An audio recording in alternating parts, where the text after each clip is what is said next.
Bonsoir à toutes et à tous. Bienvenue dans Life Invader News. Je suis Caroline Grivel. Et Andrew Grivel. Voici les titres de l'actualité de la semaine. D'abord, la ville de Los Santos sous le choc. Une attaque revendiquée par les nécrotiques a coûté la vie au gouverneur Copperfield. Retour sur une soirée de chaos et sur les premières décisions de son successeur, Ronald Dumpwell. On se trouve en ce moment même au mémorial de la catastrophe. Notre cher gouverneur va nous faire un discours pour célébrer les 15 ans d'inclusion des naturels dans la société. Avec son fameux slogan « Les naturels sont nos amis ». Chers concitoyens, aujourd'hui marque le 15e anniversaire d'une étape majeure de notre histoire commune, la reconnaissance des naturels. 15 ans se sont écoulés depuis que ceux qu'on a appelés autrefois les déviants ont enfin reçu un nom digne et une place légitime dans notre société. Cette reconnaissance n'a été qu'un simple geste symbolique. Elle s'est accompagnée d'un effort de recensement afin de mieux comprendre et accompagner les naturels dans leur intégration.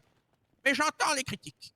Ce recensement a rencontré des difficultés. Certains s'y sont refusés, d'autres l'ont craint. Je veux le rappeler ici à nouveau. Nous recensons pour protéger les naturels, non pour les contrôler. Et d'ailleurs, pour montrer que mon gouvernement demeure indépendant de tout intérêt privé, j'annonce aujourd'hui que l'exonération fiscale dont bénéficiait Nexus prendra fin. L'entreprise sera désormais soumise à une imposition à hauteur de 20%. Ni plus, ni moins. Bravo. Oh mon Dieu.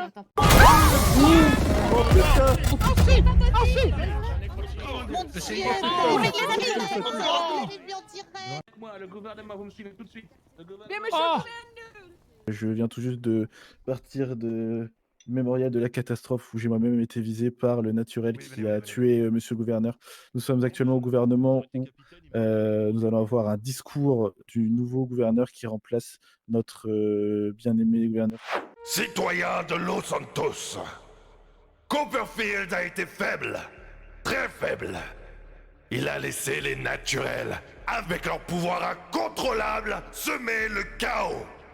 Résultat, notre État est devenu un terrain de jeu pour les dangereux au détriment des honnêtes citoyens. Eh oui, avec moi, Ronald Topwell, c'est fini. Nous allons être forts, nous allons contrôler cette menace et surtout, nous allons reprivilégier les gentils normaux. Oui, les vrais habitants.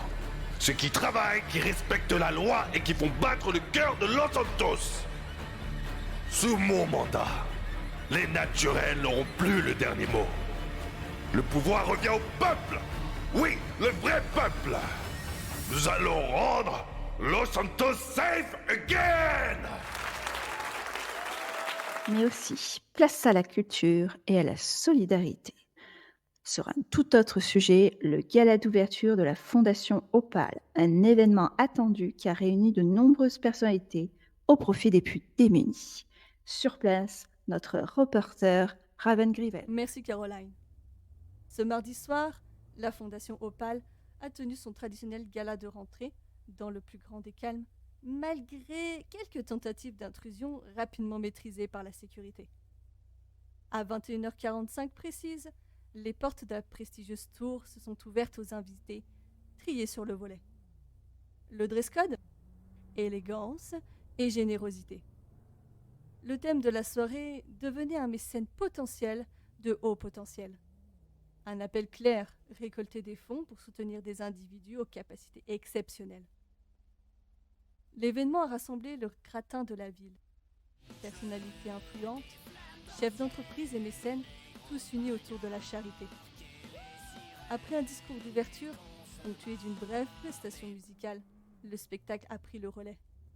Le moment fort, une balle de revolver tranchée en deux en plein vol sous les yeux médusés des invités.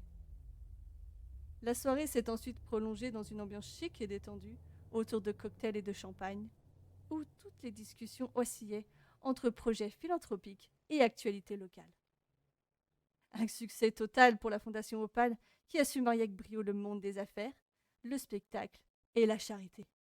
Pour finir, nous ferons un tour dans les faits divers de la semaine. Incendie, arrestation et sauvetage insolite, toute l'actualité locale en images avec notre envoyé spécial, Peter Sterling. Panique en ville mardi. Une mystérieuse camionnette blanche, surnommée le Psychobus, circule dans nos rues. À l'intérieur, des individus masqués de clowns et vêtus de blouses d'hôpital. Armés et menaçants, ils ont été vus en train de faire monter de force plusieurs passants dans le véhicule. Les autorités appellent la population à la plus grande vigilance. Leurs intentions ne sont encore connues des forces de police. Nouvelle attaque spectaculaire ce soir dans l'ouest de la ville. Une supérette a été la cible d'un groupuscule de jeunes au look pour le moins excentrique. Cheveux aux couleurs improbables et comportements agressifs, ils ont tenté de s'emparer de la caisse sous la menace. Mais leur fuite a été de courte durée. Les forces de l'ordre, alertées rapidement, sont intervenues sur place. Les suspects ont été interpellés sans faire de blessés. La population peut souffler. L'attaque a été stoppée net grâce à une intervention policière rapide et efficace. Attentats, galas et faits divers, c'était le résumé de la semaine. À bientôt au Live Invader News. L'information n'attend pas.